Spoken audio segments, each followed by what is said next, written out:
movie Joker opens in a city where the wealthy and the poor coexist, yet the rich disregard the less fortunate. The affluent live lavishly, looking down on the impoverished. The narrative follows Arthur, who resides in this city with his mother. Arthur is passionate about comedy, aspiring to become a great comedian. His inspiration is a renowned host of a popular comedy show, and he dreams of one day joining him on stage. Arthur works tirelessly toward this goal. Yes. We see Arthur standing on the street, advertising for a company with a signboard.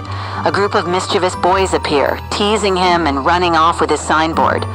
Arthur, dressed as a clown, chases after them, but they only mock him further, eventually hitting him with the signboard and breaking it. They also beat him severely. Disheartened, Arthur goes to his employer, recounting the incident. Instead of understanding, his employer scolds him harshly, questioning his sanity and refusing to pay him. Arthur, lacking confidence, is unable to defend himself and leaves feeling dejected, wondering if he is truly worthless.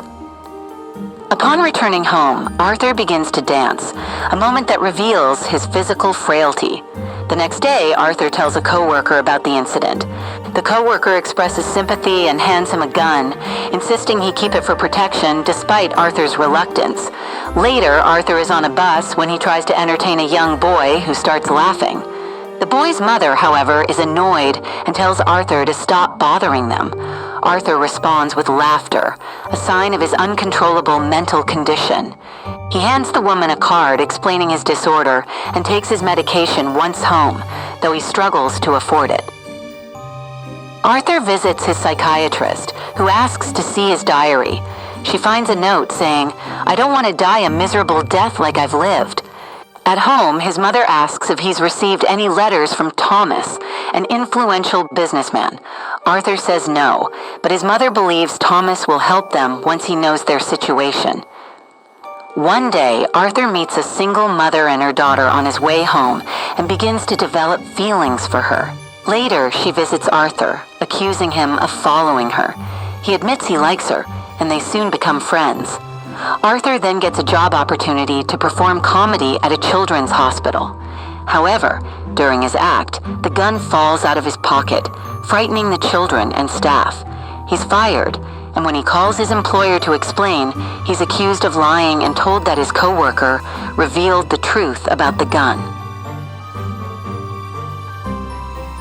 On the way home, Arthur encounters 3 businessmen on the train who harass a woman. His uncontrollable laughter catches their attention, and they beat him mercilessly. In a fit of rage, Arthur kills them with the gun and flees. Initially frightened, he finds solace in his actions, dancing in a lavatory. The news soon reports the incident, with Thomas calling the victims his men and describing their killer as a clown. The poor, however, begin to support the clown, viewing him as a symbol against the rich. Arthur visits his psychiatrist one last time, as the government has cut funding, leaving him without treatment. Feeling hopeless, he returns to his comedy routine, but his performance is a failure. His mother again asks him to send a letter to Thomas, but Arthur reads it first, discovering a shocking secret. His mother had a relationship with Thomas and believed him to be Arthur's father. Arthur confronts his mother, who confirms the story, saying societal norms prevented them from marrying. Arthur visits Thomas's estate, where he encounters Thomas's son, but is dismissed by a worker who calls him and his mother delusional. Devastated, Arthur learns his mother has suffered a health crisis and is in the hospital.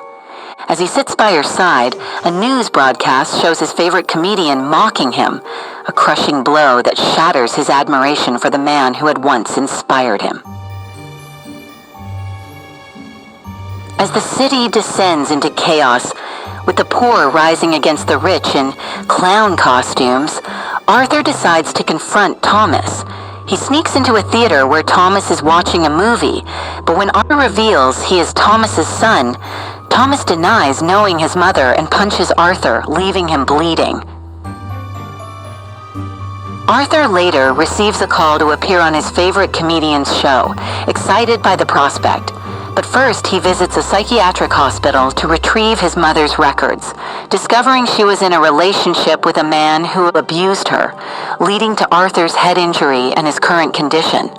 He realizes the woman he thought was his friend was only a figment of his imagination. Consumed by grief, Arthur returns to the hospital and suffocates his mother with a pillow. At home, he finds an old photo with a note from Thomas expressing admiration for his mother's smile, confirming her story.